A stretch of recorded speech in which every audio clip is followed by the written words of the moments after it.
It might be useful for your listeners to talk a little about how that actually process worked in the conduct of what was then became known as the Baseline Soldier Physical Readiness Requirement Study. I was the principal investigator, which means I was the person legally and ethically responsible for the conduct of that study as it was approved by an IRB. So at that point in the development, we had done the whole development of the warrior testing and battle drill obstacle course. The next level, where now we're looking at this whole battery of candidate tests and comparing performance on those to the key obstacle course, was determined to be researched and a protocol needed to be written. That's where I had a leadership role as the principal investigator of that study.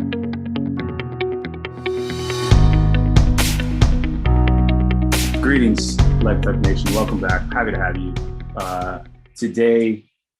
Today we've got a friend of the pod. You've heard his voice before. Alex, who do we have today? So we are bringing back Dr./Lieutenant Colonel Dave DeGroot.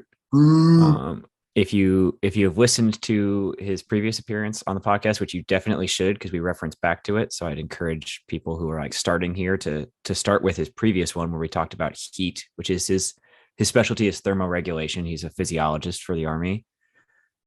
He's a widely published author, although he claims that his publication history is not that impressive, but I'd call like 30 journal articles, 4 textbooks, chapters, tons of presentations. I'd call that fairly impressive. And it's definitely meaningful research that is like relevant to the kind of work people are doing in human performance.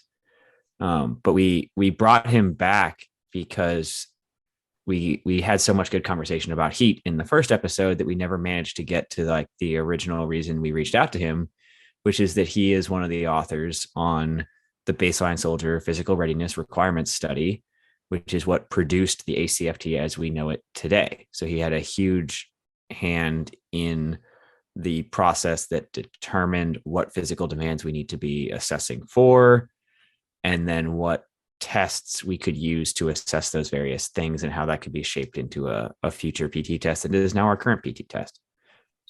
Yeah, and I think like you mentioned, well, first of all, we should point this out. I think we mentioned this when we had him on the first time.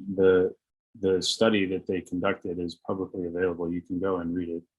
It's super interesting. And, with Dave in this episode, we talk about some of the history of sort of military testing in general. And then for this test specifically, given that he was there, literally from day one, what that process looked like, what sort of subjects were they looking at? How did they go about thinking through things? And then we even get, and I would argue we get even a little bit deeper into the weeds with some conversation around like what really drives changing a test in the first place? Like why is the Army specifically here now? Where did this come from? What's the why behind all of this? And I think people see the ACFT as like the new hotness, but talking to Dave, you realize this is something that's been going on for a really long time, and it has involved a lot of people. So super cool conversation. I think, as you just mentioned, the reason we brought him back is because the first time we had him, we got so deep into that body of research that he's done. Now we've sort of set the left and right bounds onto the ACFT and the testing piece. If you get into any of Dave's research, you'll also know that he has a wealth of knowledge on sort of the pregnancy postpartum component of all of this too. And so we're already forecasting for episode 3 with Dave, where we'll dive into some of that stuff. But for now, we'll focus on the testing. And I will add briefly, if you look in the show notes, Drew mentioned that the BSPRRS, the Baseline Soldier Physical Readiness Requirement Study, is publicly available. I will provide a link to the PDF of that. And Dr. DeGroot also mentions a book by Dr. Chip East about the history of physical training in the Army. And because that is an Army University Press book, it is also accessible totally free online. So I'll link a PDF to that. Or if you're like a big old nerd and want it on your bookshelf like me, you can order it on Amazon if you want a hard copy. But the PDF is publicly available, so I'll link that in the show notes as well. We're all about free stuff. Enjoy. I've been reading your paper, and I have a question about, like a historical question about testing specific to the Army. And I'm thinking of like World War II.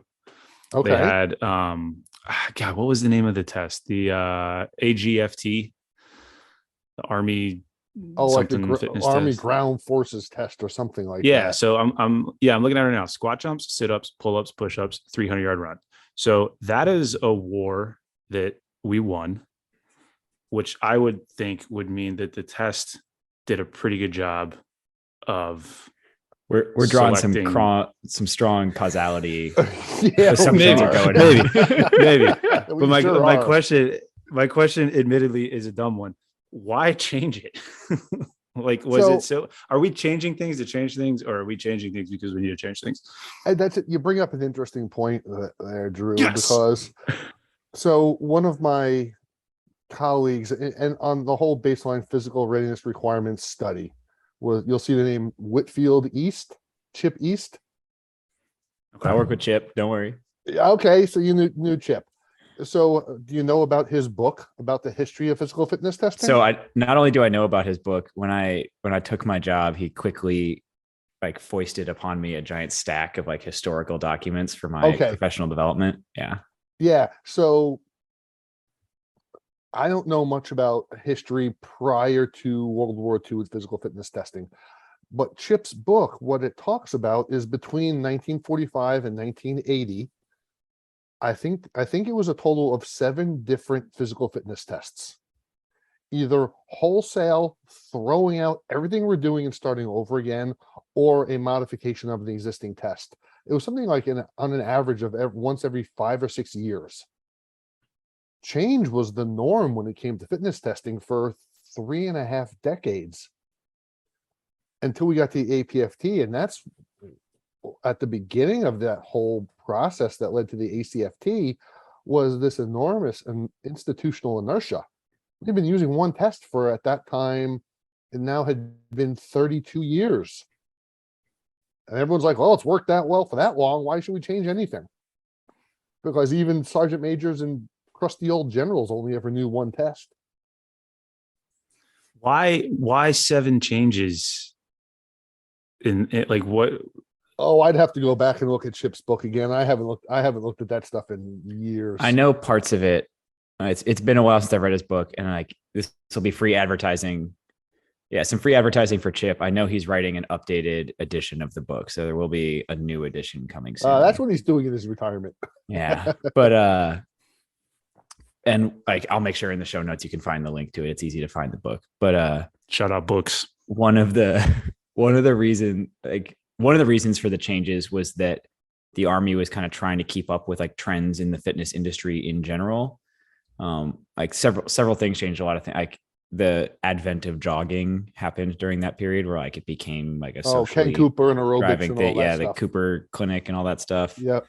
There was also a belief, like a pretty significant driving force behind the switch to like the APFT and the whole concept of like general health and fitness as opposed to readiness for combat, was a very serious belief that we were not going to fight any ground wars ever again. And that we just needed to be like kind of healthy in general.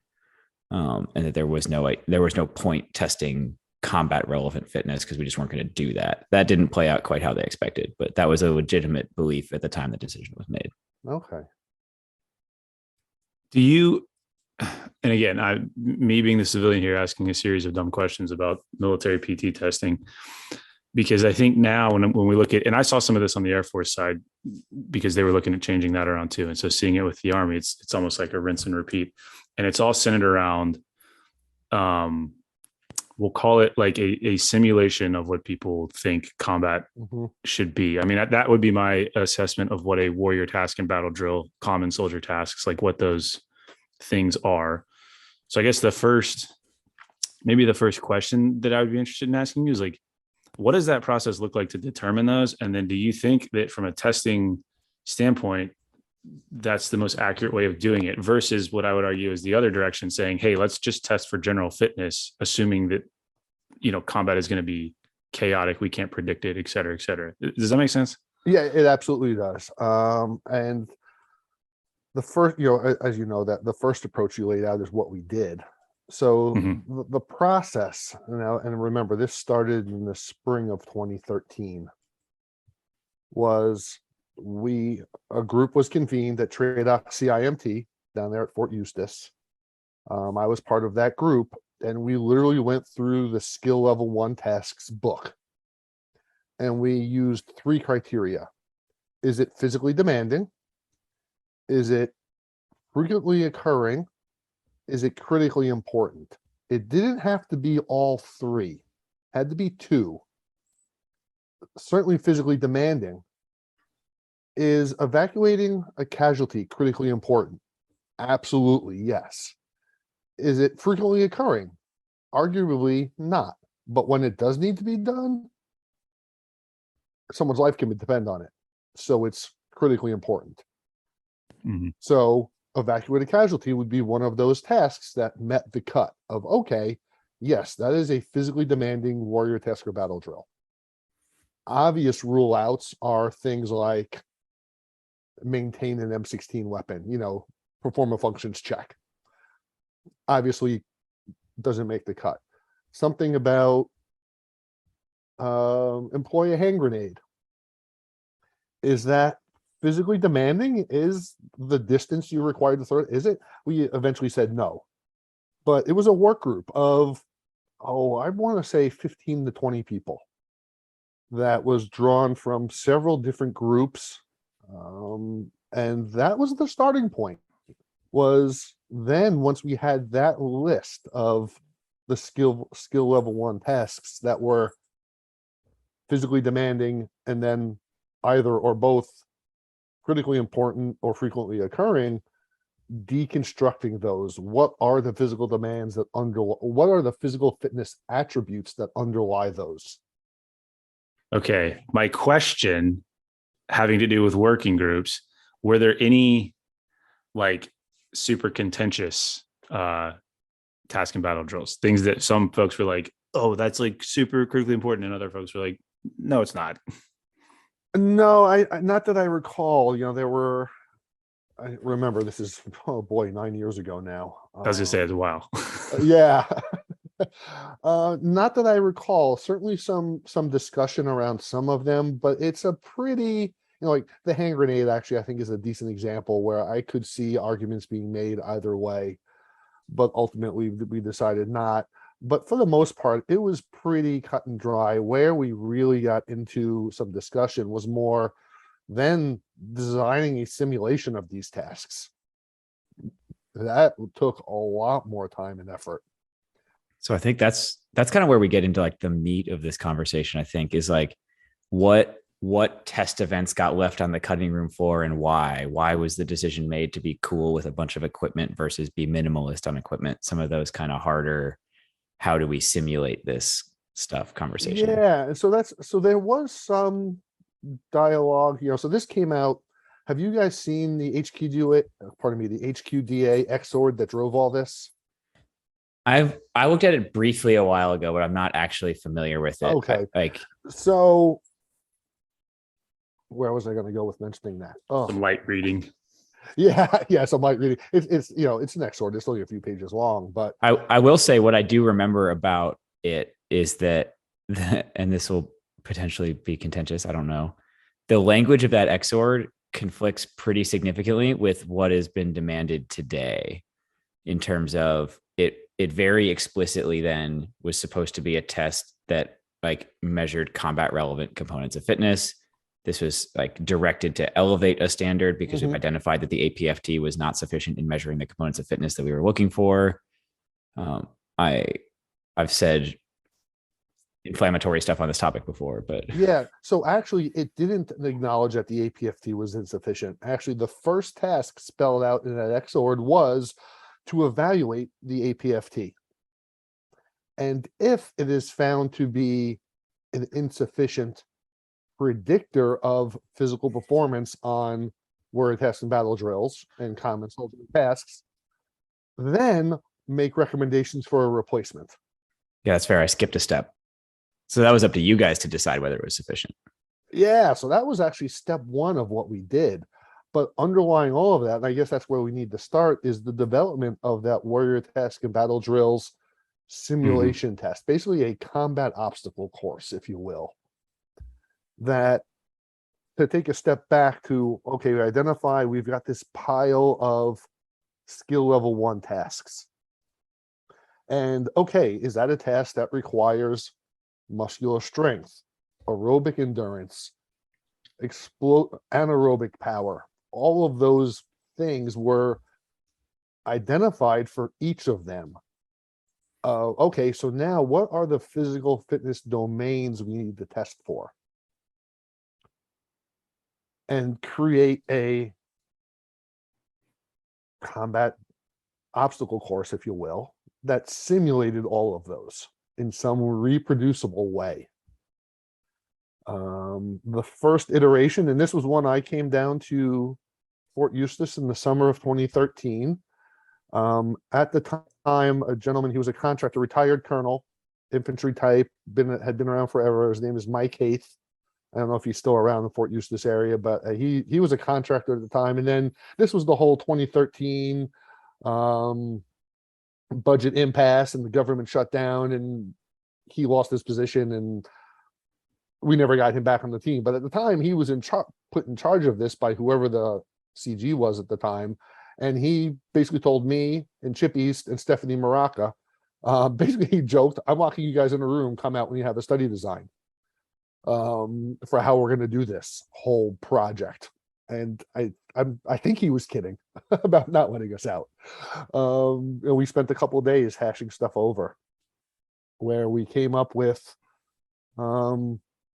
working out that initial obstacle course, what it might look at based on what had already been done in some working group level stuff of, okay, now you just need a handful of experts. You can't have too many cooks in the kitchen at this point of come up with a design. How are we going to do this?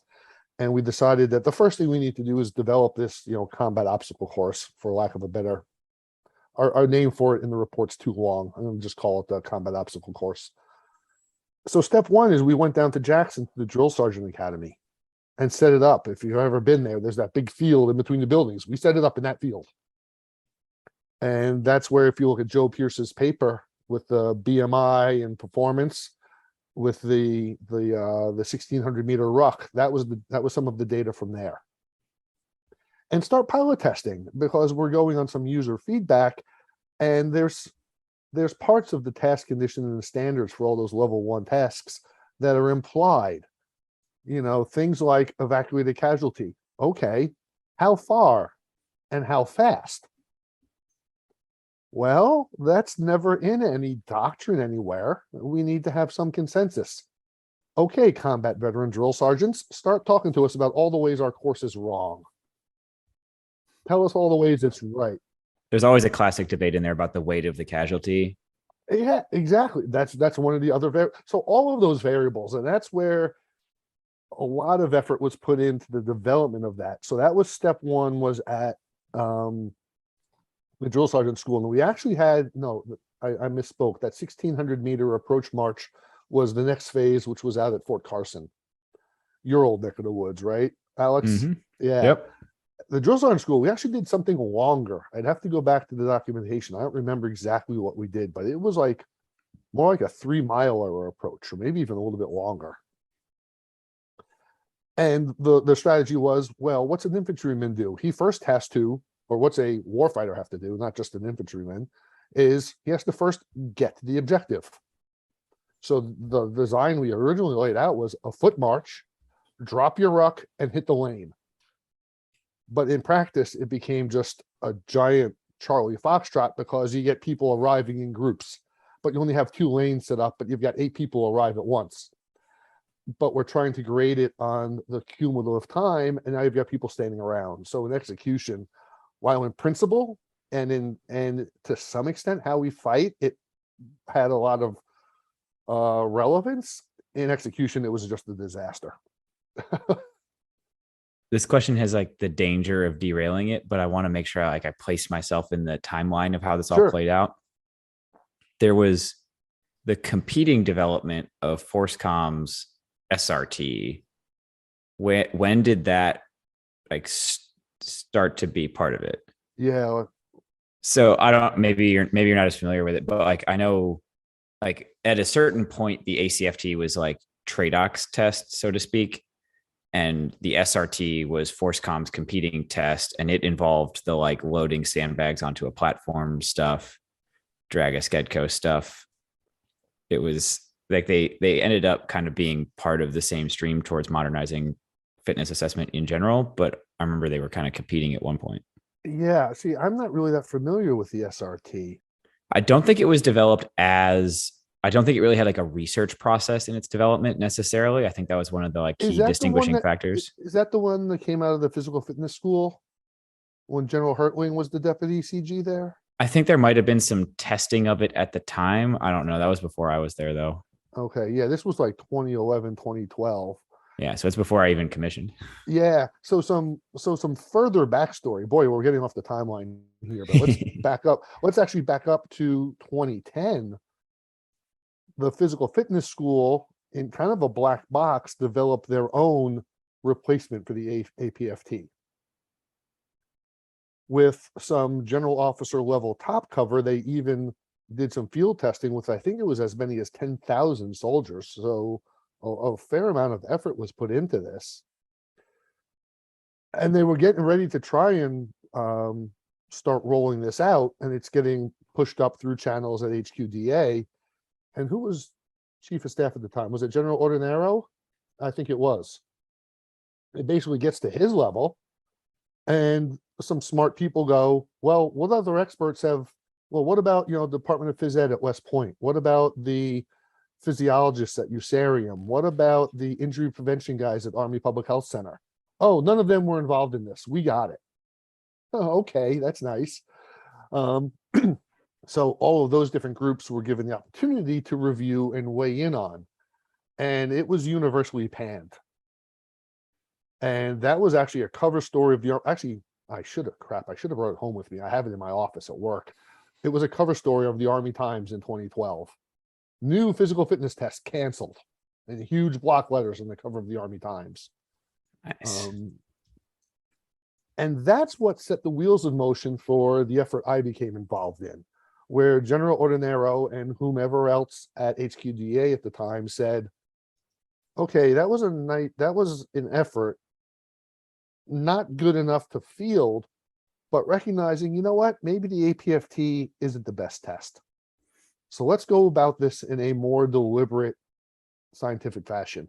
And that's what led to the publication of the HQDA XORD that set the baseline physical That makes sense. readiness requirements study in motion.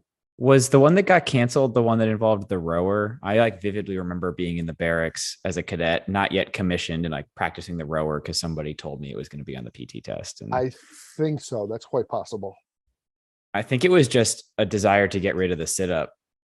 Like that was the thing at Yeah. the time. Like research has started to like pile up about sit-ups not being the best thing for either assessment or your back. And yeah.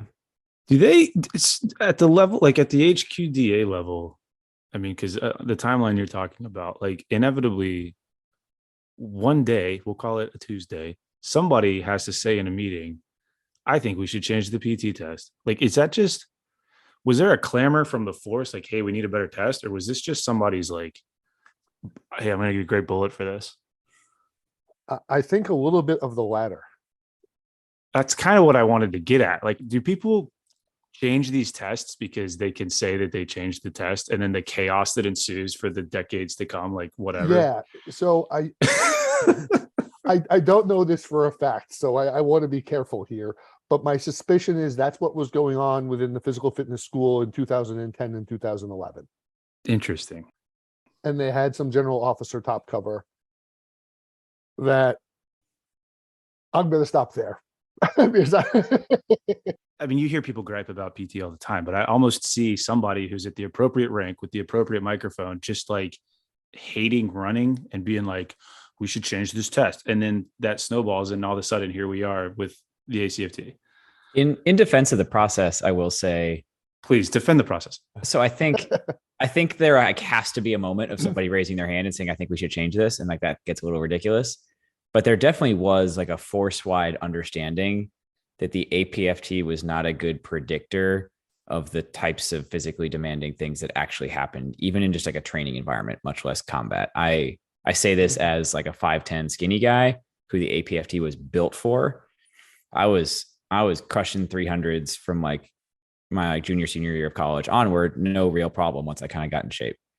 But I wasn't good at all of the relevant tasks, right? I wasn't that good at rucking. I wasn't that good at anything that involved That's fair. actually fighting. Yeah, I wasn't that good at carrying heavy things. Yeah, two things. I think, yes, there was how widespread, I don't know, because at that time, my entire Army career had been in Usarium. So very narrow perspective, admittedly. But for many of us, yes, a general sense that the APFT wasn't that good of a predictor. I'll give you a quick anecdote of how this kind of goes to what Alex was just saying of always getting a 300.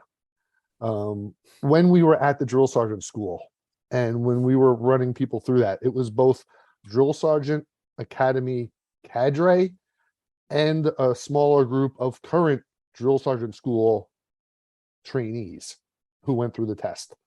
And there was one individual that when she went, so she was cadre, when she went through it as a trainee, had the high score for the class, like on the extended scale, 340, something like that. We got to the point on the obstacle course, it was just move over, under, through, or around obstacles. So we had just a 42-inch high wall. And remember, they were doing this wearing a 30-pound rucksack. She couldn't get over the wall. Broke down in tears in frustration that she was failing the simple task of essentially the same height as climbing a chain link fence, 42 inches tall. Could not get over it. This is the high PT score from her class. Put 35 pounds on her back, say, get over this 42-inch wall. Could not do it. And she was crushed. And I hope anyone who listens to this doesn't imply a gender thing about this. This was someone but much shorter in stature, like 5'3". This is a body size thing, not a gender thing. Just want to make that clear as we talk about this stuff. I shared this story at like a TSAC presentation a couple of years ago. It's been impactful. I did not receive this story firsthand, so I want to clarify that. It was one of our, as we started to implement the ACFT, we had teams traveling around the Army, kind of spreading the good word, teaching people how to take an ACFT. Yeah, I embarrassed myself with one of those teams. Yeah. And then, so one of the trips was to Fort Drum, I believe is where the story came from. And they got approached at the end of the course by one of the NCOs who came through the course. And she said she wanted to tell like a story of how she realized this stuff was important. Because for her, it wasn't, the ACFT was not the forcing function where she learned this stuff. She had already figured it out from an unfortunately much more traumatic experience, right? She'd been in a medical MOS, not one that was traditionally the most physically demanding of jobs, usually working in a hospital kind of stuff. They had deployed to Afghanistan because we did deploy units like that. And one of the common missions was to set up clinic kind of operations for local nationals. And they had done that. They'd set up a little thing. They had, I think, an infantry platoon or an infantry company or something like that to provide outer cordon security kind of stuff. It didn't catch everything because what ended up happening is they were attacked on the objective. She was not injured. She had no issues. But one of the doctors she worked with was shot. It got around his body armor, like kind of a torso kind of thing. I don't know any specifics beyond that, but he's wounded and he's surrounded by medical professionals who have the skills necessary to render aid for this situation. And it's up to her to drag him from where he is on the ground 30-ish feet to cover where they could render aid. So she runs out and she grabs him by like the loop on the back of the body armor and pulls as hard as she can. Nothing happens. He doesn't move. She tries a few times, comes back, catches her breath behind cover, runs out, does it again. This happens a couple more times. We'll fast forward to the ultimate outcome, which is that by the time she was able to get him back, I think it required help. He was already gone. There was no opportunity to render aid because it wasn't about how many push-ups she could do. It wasn't about how many sit-ups she could do. It wasn't about how long it took her to run 2 miles. It was about, can you move like an average size person wearing body armor far enough to treat them? Like there was a strength element that we all know exists in the demands of combat, and she wasn't able to do it. So when she got back from that deployment, she changed the way she trained because she realized the PT test at the time was not moving her in the direction of the training she needed to do. And I think that's kind of like the core realization here, that I think that's what the force kind of understood, that we needed to change. Yeah, and I think I'm glad you shared that, Alex, because I think that anecdote does a great job of illustrating how evacuated casualty may not be frequently occurring, but damn, it's critically important when you have to be able to do it. Yeah. And then it allows us to see part of our deconstruction of that task, which you just did. What does it rely on? Lower body strength and anaerobic power. Maybe a little bit of explosiveness to first get over that inertia of someone just there. Once you get something moving, it's easier to keep it moving. Oh, we got some physics going on. We got coefficient of static friction and coefficient of dynamic friction. But in Shout out terms science. but in terms of, okay, now what do I need? And credit to that soldier for recognizing in herself that the way she was training wasn't adequately preparing her for what she might be asked to do on a deployment. But it certainly illustrates how the APFT was wanting for inadequate test. So I think that's a great example. So to move into like slightly more specific stuff, since you were in the weeds of this process, like if we were on a different, like an alternate timeline, and you pick different exercises in the process, like what were some of the contender exercises that could have ended up on the ACFT? Like what were the other things that were considered as part of this process? Yeah. So, and what I'm going to talk about is actually publicly available. It's on DTIC somewhere. The Baseline Soldier Physical Readiness Requirements Study is a technical report. Yeah, it's publicly available. I've referenced it before on Mops and Mo's, but I will put the link in the notes here. It's all been released and all that jazz. And there's a list of 25 tests that we used. Now, some of them, honestly, we put in there knowing they wouldn't make it to the next level, but as kind of gold standards in human physical fitness testing, like bench press for reps to fatigue. At a heavy enough load so the reps don't get too high, something that you could estimate a 1 RM bench press strength off of. We knew that there was no chance of something like that making it into the test. The entire artillery branch is now officially mad at you for not getting the bench press into the ACFT. I'm sorry, artillery branch. Don't take it personally. Sorry. Yeah. So I mean, that's one example. We knew with stuff with muscular endurance, with more higher repetition, like you guys probably know from the literature, in terms of using submaximal tests to predict maximal strength, they're only good within a repetition range that they were developed in, some of your basic rules of a regression equation.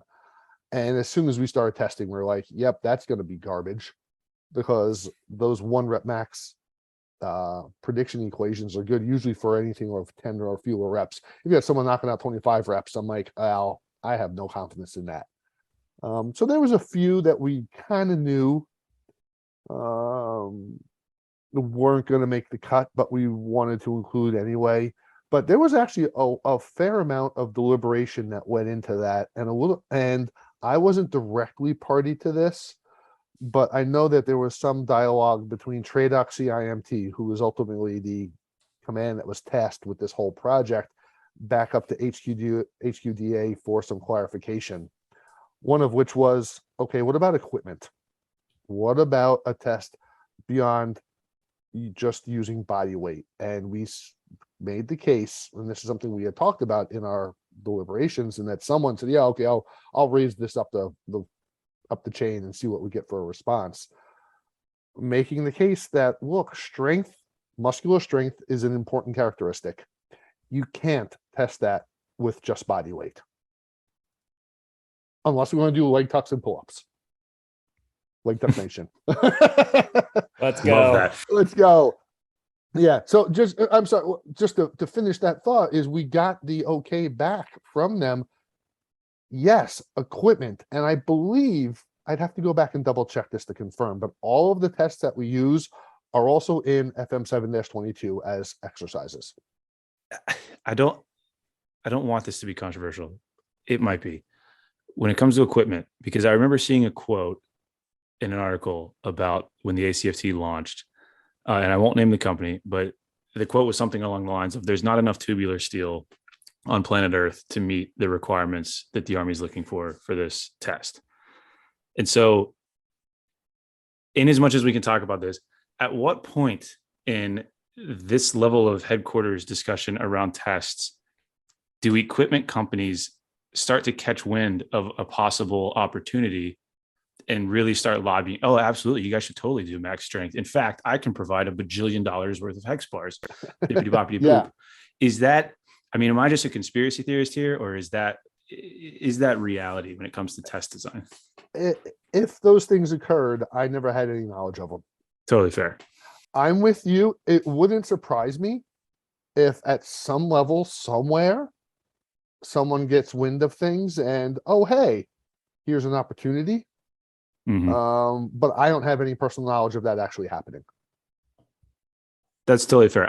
One thing I'm curious about with all these testing changes and things, and we talked about this a little bit, is just what are sort of the first principle mechanisms at play? Is it that conversation about, I hate running, let's change the test? Or is it some conversation at some conference of like, hey, if you guys ever need $1 bajillion hex bars, I know a guy, and like that triggers a conversation around testing? Or is it truly that the signal from the force is so loud, like to Alex's point about the story he told, that we change the test because we've recognized from the data and from actual experience that it is not proficient enough? So like, I don't think there's a question there. It's just a thought, but like, it's very interesting to me, the mechanisms at play that change these things, because it's a massive change. Yeah. And it was more of the latter of what you were talking about of, yes, the APFT is not a good enough test. That when we did the testing, part of the testing, well, we actually didn't conduct any APFTs. What we got from everyone who was a research volunteer, once we got into the human subject studies, was their most recent APFT scores. It was a time management thing, that we had a discrete amount of time to test these individuals, and why retest something that they've done within the last 6 months and the data are available. So for everyone who consented to participate in the study, we'd worked with their training rooms and got their most recent, not their self-reported, but okay, let's actually look at their DA, 705 APFT scorecards and extract their most recent. And we compared those data to that performance on that warrior testing and battle drills obstacle course, and found, not surprisingly, a really crappy correlation, like an R squared of like, oh no, correlation coefficient of like 0.3. And that pretty much signaled to us that, yes, even with not a perfect test in terms of that warrior testing battle drill obstacle course, it wasn't, but it was probably the best we could do under the circumstances, given the time constraints and everything else. I still stand by that we did a good job with that stuff. And quite cruelly, the APFT was lacking in predictive ability for the critically important, physically demanding warrior tests and battle drills, and that we needed to come up with something better. I'll ask like a fairly direct question that's like late in the process of the development, but you mentioned pull-ups or leg tucks. Why was the leg tuck chosen instead of a pull-up? I understand the like core component, but there's plenty of research separate from the Army, but also including tactical populations on the predictive value of pull-ups. What led us to the leg tuck as the choice between those two? So we included pull-ups in our original testing, and so many people scored a 0 that some of us, myself included, tried to make the case, well, yeah, because no one trains for it. And if they actually dedicated the time, perhaps we wouldn't have so many people with a 0. Obviously, that argument didn't win out, but that data is what helped drive that decision. And I do want to just, as not a tangent, but just to clarify where my role in all of this ended, was around 2016. So we had done the initial testing at Jackson with the drill sergeants. We went to Fort Carson to refine the test. We did the first round, a large round of testing at Fort Riley. We did validation, repeat testing. We narrowed down the events. Everyone did them twice at Fort Benning. And then I was due to PCS, and Big Army put a hold on the entire project because simultaneously, you guys are familiar with the OPAT that we do at MEPS. So what complicated everything along the way here was, of course, congressional action, removing the combat limitation rule for women, opening up previously male-only MOSs, which then opened up, aside from routine physical fitness testing, determination of physical abilities upon initial entry. And what problems did that lend itself to? So TRADOC CIMT also got tasked with that project. At the same time, we were already doing the ACFT. Well, what became the ACFT? Of course, we weren't calling it that yet. So TRADOC then went back to HQDA and said, we've got two very big projects on our plate, both of which require the input of the same general cohort of subject matter experts. We can't do two at once. The removal of the combat exclusion rule and the gender integration of some MOSs was directed by Congress. That took precedence. So the APFT replacement project essentially stopped. I think it was for close to 2 years. And during that time, I PCS'd onto a new job, and that's where my involvement in the project stopped. So when we get into the discussion of scoring standards and all that stuff, I've got some informed opinions, but I wasn't part of the process. Got it. I did receive some clarification on the pull up leg tuck question. I know I was a little surprised to see when the RAND study came out, the lack of correlation between the leg tuck and performance. And of course, that kind of stuff was also in the BSPRRS, which you worked on. But I think part of that is kind of just a fluke of statistics or a fluke of math almost, in that the problem is there's no way to measure less than one leg tuck or less than one pull up. And because so many people are in that 0 reps bucket and we have no way to differentiate them, you end up with a really bad R² value because there's not a nice line of dots surrounding the line you want. It's just the way R² values work. And so that doesn't mean that those tests are bad predictors necessarily. It just means in a population where a large number of people score a 0 on it, it's if we had a way to measure half of a leg tuck or a quarter of a leg tuck or 3/4 of a leg tuck, it might produce a much better value. It's just not set up that way. That's not a thing that we are able to do. Exactly. And I think you bring up a good point there. And that I think it also comes back to my comment, and the case I made was, there's no one's training for these events. We're not asking them to be able to do these things, yet we think we need that level of or do we need that level of upper body strength? It's a real conversation, right? And I think there's multiple pieces of it. Do we need that level of upper body strength, which is a question that probably remains unanswered to a certain degree?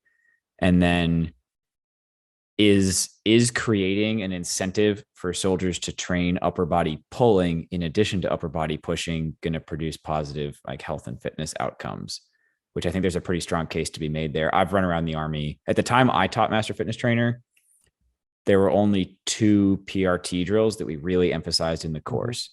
And those were the climbing drills and the gorilla drill. And it's because they were immensely valuable and nobody did them, right?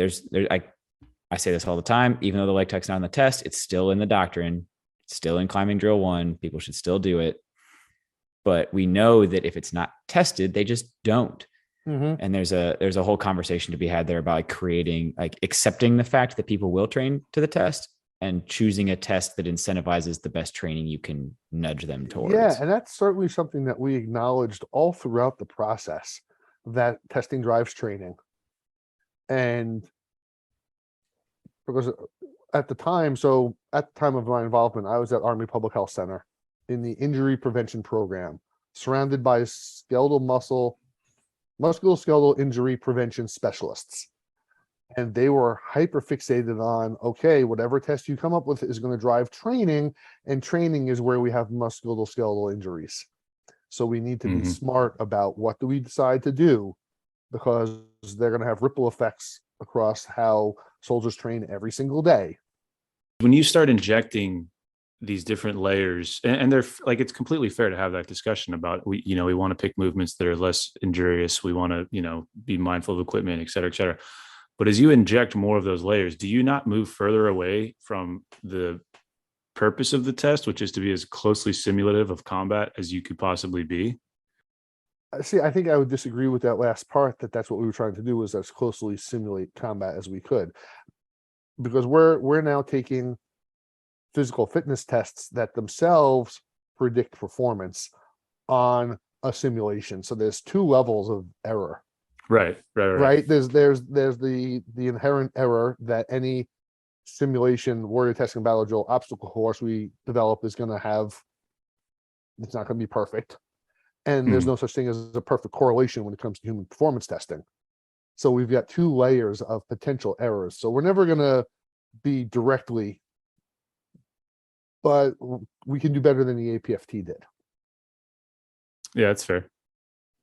So even an improvement over that was acceptable. And I don't know if we ever really formally communicated this, but with some acknowledgement that, prior to 1980, as often as the Army changed what it did for fitness testing, doesn't mean that we can't field the test for 5 years and go, okay, we need to tweak it. It's not the APFT that got carved in stone for 30 however many years, and actually it wasn't carved in stone because there were tweaks to the standards. I can remember, I'm prior enlisted, and I can remember the standards changing in the late 90s, and my score just got worse. Damn it. You just administratively changed the test, my score just went down 20 points. Thanks. I'm hopeful. So one, you mentioned the fact that there's nothing saying we have to keep what we have right now for the next 30 years. I think the Army's kind of messaged that they want more change than that. They don't want to be as locked in for as long a period of time. But I'm also hopeful, and without getting too far into contentious, frustrating political stuff, the force is aware. The force is aware that the scoring of the ACFT changed pretty dramatically between proposal and implementation. And a lot of that had to do with the results of the pilot period, right? Seeing how people scored on it. And fingers crossed here, that means we established the current scoring based on the results of a test that had no consequences when people took it, right? Yes. And for some people, that meant they just didn't put 100% effort in. For some people, that meant actively sandbagging in a hope that it would lower what they were forced to do in the future. Lots of things. I hope that a lot of people just tried their hardest because that's what we would hope for, but lots of factors play into something like that. So that means we have a test that's developed based on data under definitely suboptimal testing circumstances. I hope that now, with it being official, that the scores we see as people take it where there are consequences in terms of their promotion points and their retention and all of these things, I hope that means that fast forward a year or two from now, we got people looking at the data and saying, man, we really got to bump up these scoring scales. Then there can be a whole separate conversation about bringing the leg tuck back, but that's a whole conversation. Yeah. And Alex, I think you hit on a number of very valid points there.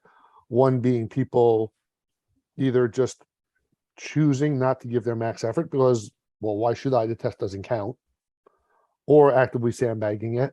I never saw that, but I can tell you, just personally, I'm going to take the ACFT for record next week.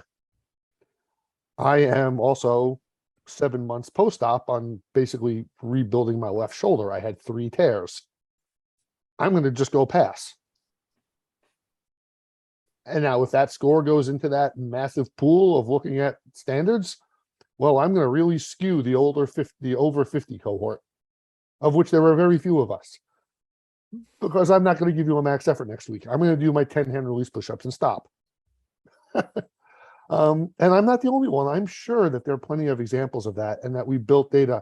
So I do think as this test is fielded and Now it matters for promotion points and schools and graduations. We're going to see scores changing. So I do hope that Big Army continues to look at the standards. And I'm going to take this opportunity to say, damn it, we told you so. Because when they published that X-Ord in 2013, and it says in there, age and gender neutral, we looked at that and went, we can't do that. There's too many inherent, undeniable biological differences, both across the age span and genders. Doesn't mean to be insulting to any one group. It's just, that's reality. You look at just in this realm of the limits of human performance and whatever, whether it's strength or endurance, there's sex differences. And to just say age and gender neutral, we were like, are you sure? Because that's a really difficult task. And I'm not surprised at all we ended up where we are today, where you've got at least, if I remember correctly from the current scoring standards, a gender neutral passing level. But then as the scale goes up in your scores, we start to see a separation by gender. That doesn't surprise me in the least. It meets the spirit of the original intent, and also the reality. You know, Alex, going back to your anecdote of that medical personnel in Afghanistan, when that soldier was wounded and needed evacuated out of harm's way, doesn't matter the gender of the person doing that evacuation. There's a test that has to be done. So I understand and agree completely with, at some level, having to make these things age and gender neutral, because that guy laying out there wounded who needed evacuated, he didn't care. Someone had to get him because he was unable to self-rescue at that point, self-evacuate. But we still have to acknowledge the biological reality of gender differences. I keep interchanging sex and gender differences, and I can hear my doctoral advisor's head spinning right now for mixing terms. It's interesting that has become, and I'm not even going to stick my foot in it, but it's become such a contentious piece to all of this discussion, because I mean, you know, you look decades back, that's not even, oh yeah, for sure. I want to ask a question about alternate events, because this is something that I see a lot, especially now that it is an official test, is people sort of chasing the alternate events. So when those, I guess my question is, are those events as stringently selected for as the primary events, or are they just kind of thrown in as an afterthought? I don't think so. Now, again, this is where I need to throw in the caveat. I wasn't involved at the process then. And I'm speaking of this as someone on a permanent P2 profile. I don't run. Arthritis in my hips and knees. I'm put me on the rower and do a 5K. Piece of cake. So I'm one of those people. And I don't know where those standards came from. Where did the row, where did the 5K, and where did the passing time come from? I have no idea. I'll be extremely careful and say that one of my personal rules that I have brought to how I do the MOPS and MOS thing, to hopefully not get fired from my day job, is that I do not bring to the conversation anything that I am only privy to because of my job. I only bring to the table like things that are publicly and normally accessible. I think that's a very smart approach to not getting fired. So what I will say, hopefully without getting in too much trouble, fired, is that Drew has asked, were the alternate events developed with the same level of rigor as the primary events on the test? And the answer is no. And I'm not going to make any further comments. But I think if you look at the scoring tables for them and compare them to normative values for those events, all things that you could do without any inside knowledge of how the test is developed, you could see a clear discrepancy in terms of like what's expected on like the run versus the walk, or the run versus the row. They don't, like, if you tried to correlate them to VO2 max values, you would not find something consistent across the board. If you tried to compare them to normative data for people in various age and gender groups who compete in those events, you would not find anything consistent across the board. That's a whole conversation. Can't go too far down that rabbit hole. One thing I will say is, Dave, as we talk about this, especially as we talk about like conditions of testing and how hard people try, it makes me sympathize deeply for like study design kind of issues of like, how do you pick an appropriate population to take your test that you're testing out to try and get valid numbers, right? Because option one is you just task people and then they're going to show up not wanting to do it and put forth a pretty minimal effort. Another option is you choose volunteers and you're going to inherently get people who are like intrinsically motivated to do fitness type of things. So for the other end of the spectrum, you're going to get some not useful values. It's so hard to like design something where you're going to get an appropriate level of effort from an appropriate population that's representative of the force. It's not really a question. It's just an I feel for you because you had to go through that for years. Yeah, and I think maybe it might be useful for your listeners to talk a little about how that actually process worked in the conduct of what was then became known as the Baseline Soldier Physical Readiness Requirement Study. I was the principal investigator, which means I was the person legally and ethically responsible for the conduct of that study as it was approved by an IRB. So at that point in the development, we had done the whole development of the warrior testing biological obstacle course, had been determined not to be human subjects research, didn't need an IRB, didn't need informed consent for participation. Soldiers could get tasked to do that. The next level, where now we're looking at this whole battery of candidate tests and comparing performance on those to the key obstacle course, was determined to be research and a protocol needed to be written. That's where I had a leadership role as the principal investigator of that study. What happened was TRADOC goes to HQDA, says the conditions, hey, we need access to basically a brigade combat team. Here's the timeline we're in. Now remember, this is now we're 2014. So OpTempo was still up there. We go to HQDA, these are our conditions. This is the window we're operating in. Who's available? HQDA says, okay, ForceCom, look at everybody. Who's available? Okay, we're going to 1st Infantry Division, Fort Riley, Kansas. Here we come. Because that was the convenience sample that through those lines of communication, we were given access to. At that point, the only thing that 1st Infantry Division, whichever, I forget which brigade we used, doesn't really matter. All they could task the soldiers to do was be present for the briefing. And because of the nuances and protection concerns with coercion, no one from 1st Infantry Division leadership was allowed in the room. I did the brief, and an impartial third-party ombudsman was present. It was actually a chaplain from Fort Riley to ensure that there was nothing coercive. So these were all volunteers. This is identical, by the way. If anybody participated in the Army Comprehensive Body Composition Study, yes, it was an identical process there. Yeah, and what I'm describing is not unique to this study. This is very much how a lot of human subjects research in the military, even to this day, for me, is the research I do where I'm at. I'm a lieutenant colonel. There's often times where I will brief. I keep a change of civilian clothes in my office, and I'm Dr. DeGroot. I leave my rank, I put on the civilian clothes and leave my rank out of it. Otherwise, the mere knowledge of my rank could be coercive to a private that I want to have participate in my study. So that wasn't unique to the study. That's, I guess, a larger picture on some of the rules of how we operate in human subjects research with military, who could be considered the vulnerable population because they can be ordered to do things. Now, I will say we had a remarkably high participation rate. Interpret that as you will. But that's how it happened. That's how we got to initially at Fort Carson for the refinement of the WBGT obstacle course. That's how we got to Fort Riley for the initial testing. That's how we got to Fort Benning for the validation of the tests, where we actually did retest reliability of the candidate tests. That was all coordinated through ForceCom. Who can we go brief? Okay, this is who we're giving you. With fingers crossed that we get something that was something of a representative sample. I think we did okay.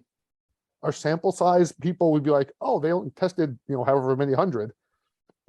Usually people who complain about that stuff have no clue whatsoever about statistics and study power and sample size requirements. Our sample sizes were fine. You can pick and choose in some demographics, especially as an older service member. I'm 52 now. My cohort was not represented, but we're also like, what fraction of 1% of the military is my age group? So how important is it really to make sure we have representation from that group? Especially given there was a refinement process where the test was piloted with the entire force Exactly. before final scores were developed and stuff. But yeah, the real challenging piece, and I joke with my colleagues who did have this task, is to some extent, I'm glad my involvement ended at the point it did, because the really difficult part is, where do you draw the line in the sand of a pass and a fail? We learned something early on in the very beginning of this process. Pardon me. In the very beginning of this process, we had learned that several years prior to us starting ours, the Canadians had revamped their physical fitness testing. And we found out who we got put in touch with, the people who led that effort. We had a phone call with them. Hey, lessons learned. Help out your neighbors from the South. And they were great. We had a great conversation with these guys, and they were really, really helpful. But one of the things that they brought to mind, made us think about more, was one of the charges when they were directed to create a new physical fitness test for the Canadian forces was legally defensible standards. Because it's not hard to imagine, okay, as of last week, the ACFT is the test of record.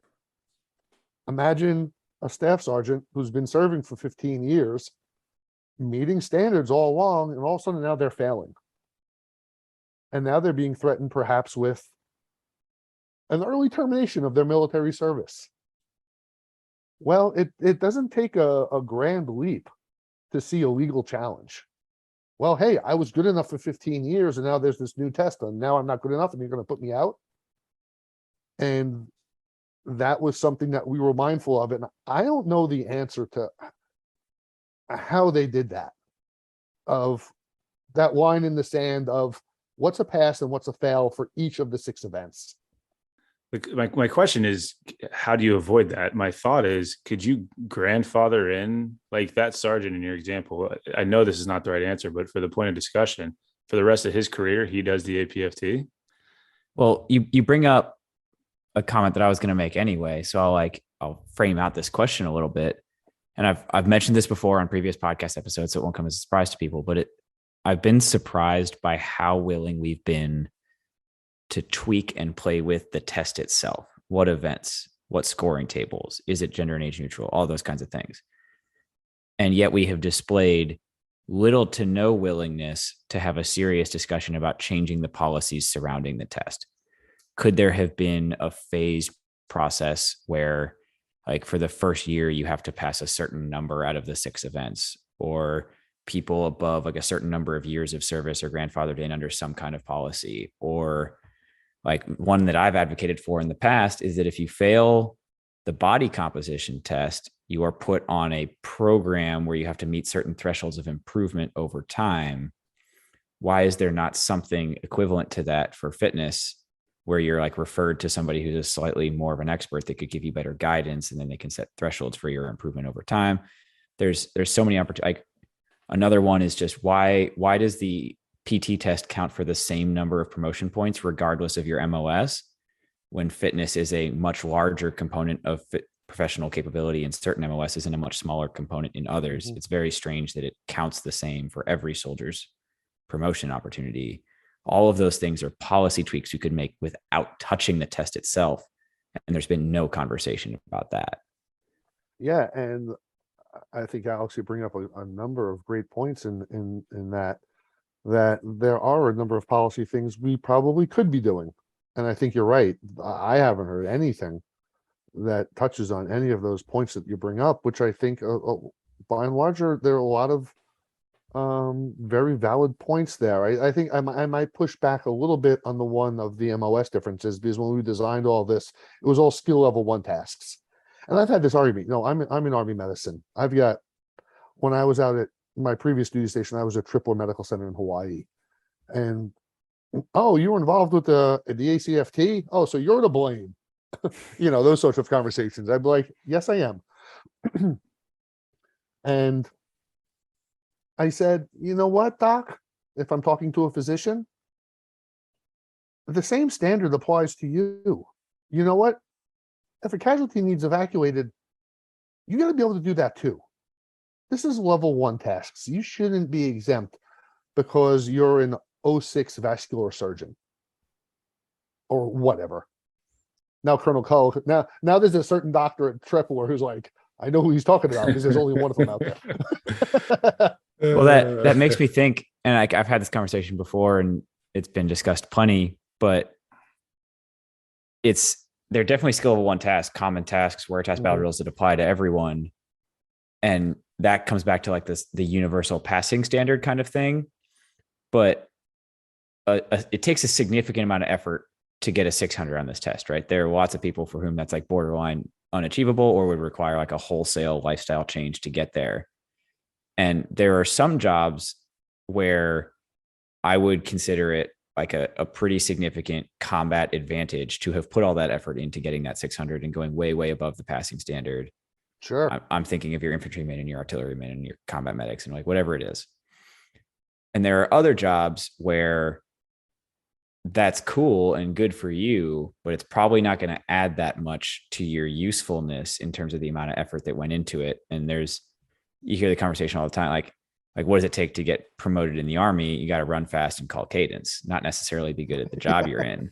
Yeah. Right. So I think there's a conversation surrounding like, I know the Air Force is trying to move towards more career field specific testing. I think there's a tremendous amount of value to having a single universal passing standard that every soldier has to pass, because we've recognized that as a baseline requirement for soldiers. But when you start to introduce point scales and promotions and things like that, I think we have to have a serious conversation about how we design the policy around it. Yeah, and I think what we don't want to lose in that discussion, are we talking about passing standards or standards to max your score on the test? Because they're not the same thing. And just because it's such an easy example for us to talk about, and Alex, your anecdote earlier about that medical personnel in Afghanistan. And, and now that I think about it, my point earlier about where do you draw the line in the sand for a passing standard, there is a fair amount of logic behind where those are. 140-pound hex bar deadlift. Well, if you make some assumptions on what a casualty with gear and body armor on may weigh, and a 2-person litter carry, what are you doing? You are picking up 140 pounds. That's why the passing standard. So when I have some of my peers in military medicine complain about why do I have to deadlift, that's what I bring it back to. And especially for those of us in medicine, rendering aid, it starts with evacuating the casualty. And if you're saying it's unreasonable for you to be expected to be able to pick up a litter with a casualty on it, I'll be a little bit harsh, and maybe it's time for you to retire. Do you really belong to, if you think I shouldn't have to be able to do that? I don't want you serving with me if you think you shouldn't have to be able to do that minimal task. And that's where I'm going to be a hard ass on stuff. Yeah, it's a tough one to like draw that line. I know the whole ACFT thing obviously got extremely political, and I think it's worth noting as part of this process that people who are harmed by something have much more motivation to speak up about it. Mm-hmm. So I think as it got political, the people that were making decisions and the people that were wading into the controversy were hearing from a lot of people who were very upset about it. And all the people who were like, yeah, this is pretty cool, I like the new test. None of them were calling their member of Congress to say, hey, it's pretty cool, I like the new test. Yeah. But people whose career was on the line absolutely were calling their representatives to say, hey, I'm about to lose a career that I've been in for 15 years or 17 years or 18 years or whatever it is, because those people have enough like existential dread surrounding the issue to care enough to pick up the phone. Yeah, certainly there's an element of that to, well, frankly, the whole existence of the RAND study, can be, I think, a pretty strong linkage to complaints about the test. Oh yeah. And that's the reason why the implementation of it was put off for so long.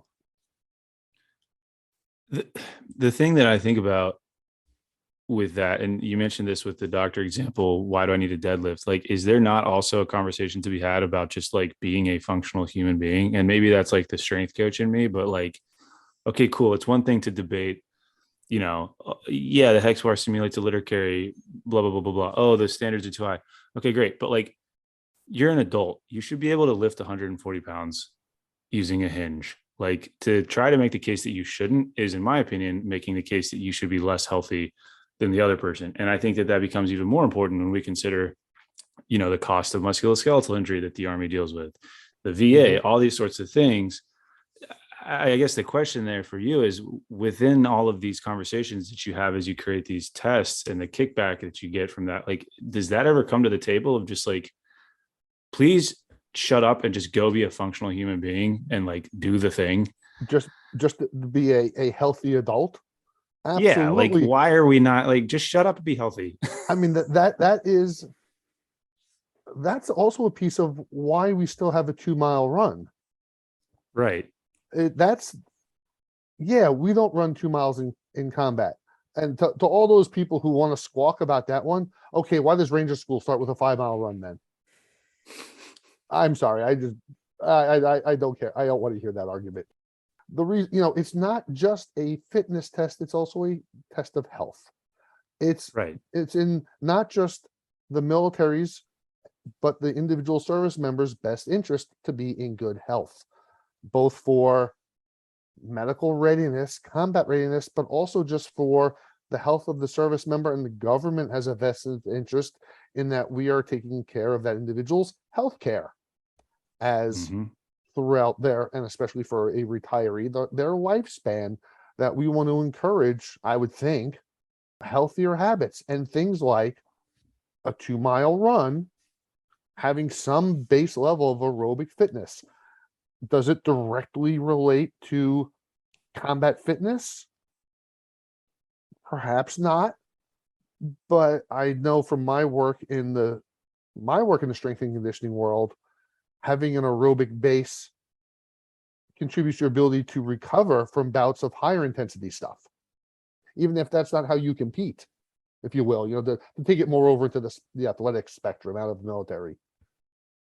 There's still a level of conditioning that we need to have. I'm totally with you on this, Drew.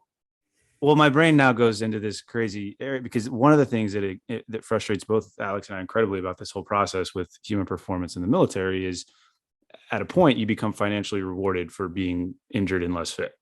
So could you not make the case, talking about policy changes, is there an Army, or is there a world where the Army could financially incentivize you as you gain in your career and get older? If you keep meeting a certain standard, there is a financial reward, because the argument can be made that you will be less of a burden to the healthcare system beyond retirement. Instead of our current system where we financially, quote, air quotes, reward for disability, in the current VA system where it pays to be injured in retirement, where you're making the case that it should pay in retirement to be healthy, because that's less of a burden on our VA and medical system post-military service. I like where you're going. Snowball's chance in hell of something like that happening. Because the conversation you always hear, and like, people, especially where I'm at in the Army, like, you deal with a lot of people that are transitioning out, and there's always like a tongue-in-cheek conversation about like, oh, what's your percentage? What's your disability? Oh, you're at 100%. Oh, lucky you. I can't imagine a world where like, oh, like, what was your, oh, you got a 600 still at your age? Oh my God, that's so cool. You're going to get all this, down the road. You're going to get more money from the VA. That would be awesome. Wouldn't that be nice? Drew, I'm totally with you on that. And man, I'd love to see something like that. It'll never happen. Yeah. Hey, Mr. President, if you're listening, we're getting dangerously close to like a much bigger conversation about like the VA disability system and like whether it's good or not and how corrupt it is. Tune in next time. Oh boy. Yeah. You're right. I'm sorry. Once we started talking, I was like, wait a second, that would almost make too much sense. There is the concept though, and this was like briefed early on all the time with the ACFT, is that when a soldier gets injured if it's like in the line of duty, we have the responsibility as the Army to rehabilitate them to where they were before the injury. And there's a good argument to be made that I could return somebody to where they were on the APFT without actually solving whatever issue they have, because it doesn't really test stuff that's that relevant. Like if somebody has like a back problem, I can still produce a pretty good APFT score without addressing whatever the back issue is. The ACFT presents a much, I use the word holistic here, but still physical, but it presents a much better picture of what that person's physical capabilities are. So I know what their baseline was before they were injured. And I know that like we have the responsibility to get the person back to this. And now we can actually track that in a coherent way because we're testing it much more directly. Yeah, there's some good points there. There is a little more of a burden, I think, on our rehabilitation process of what we need to, it would, I think it's pretty easy to get someone back to push-ups, sit-ups, 2-mile run. It's not so easy anymore. And I can say, I don't mind sharing, I had a pretty tore up shoulder last winter. I had 3 separate tears, any one of which was reason to do surgery. My left shoulder was pretty much completely rebuilt. And I got a lot more physical therapy than certainly I'd get in the civilian sector, because of the demands of I'm still an active duty soldier, and there's requirements inherent in that. And so there needs to be the commitment to back that up, to return someone to that. I know where I'm at now. I think they do a pretty good job of that. I'm taking the ACFT next week. I'll report back to you. I talk about this fairly often. I had an ACL reconstruction, and I have friends who've gone through that in the civilian world in terms of like how much it costs to get that operation done, how much time off you get afterwards, and how much physical therapy you get and how much that costs. And I know soldiers love to complain about TRICARE and everything that goes into it, but man, I paid nothing for my pre-op, op, post-op, and as much physical therapy as I wanted for as long as I wanted it. That cost me nothing whatsoever. I got a significant amount of convalescent leave, while civilian friends got like a day or 2 off of work if they were lucky. Like the care I received was pretty significant and got me back to like not just as fit as I was pre-injury, but more fit. And part of that was because I was in the process of starting to like learn a bunch of stuff. But yeah, we take pretty good care of people when they are injured. And I think the ACFT contributes to a culture where we have a better picture of what that person's supposed to be capable of. Absolutely. I talked with some of my physical therapy friends in the hospital, and actually the physical therapist who was guiding my recovery. And he told me point blank, yep, we've reached the point that if this was civilian healthcare, if there was insurance, we're done. Yeah. For a normal surgery, just for like perspective for people, it's pretty common to get like twice a week for 3 weeks, once a week for the next 3 weeks, then it's over. Yeah. And that's like a pretty generous package. Yeah. And basically, okay, you can do the activities of daily living. You can dress yourself and do stuff in the kitchen and drive your car and the basic stuff. Okay, we're done. That's not the Army. That's not the military. We have a higher level, and they honestly do a pretty darn good job of getting people back to that level. And we've even created, where I'm at now, a bridge program for, there's kind of the end of the road of what physical therapists as rehabilitation professionals are trained for. They're not human performance optimization specialists. There is that difference. And so there's a handoff to strength and conditioning specialists with some physical therapy oversight. You still need to be mindful of someone who's recovering of, okay, now we need to build their performance back up. They've recovered from the surgery, from the injury and the surgery. Now we need to rehab their performance, build their performance back up so that they, when we finally do expire that profile, they're ready to take the ACFT. Love it or hate it with the ACFT. The one thing it has done is created it's changed the culture in the sense that now you do have this sort of overshadowing performance test that you have to take, and you can't just wing it like you might have been able to the APFT. So you do see, I don't want to say Joe Schmo because that sounds bad, but like your average private is training arguably better than they would have been had we stayed with the old test. And I think that's a net positive, regardless of what you think about the movement selection and how closely it mimics this, that, or the other thing.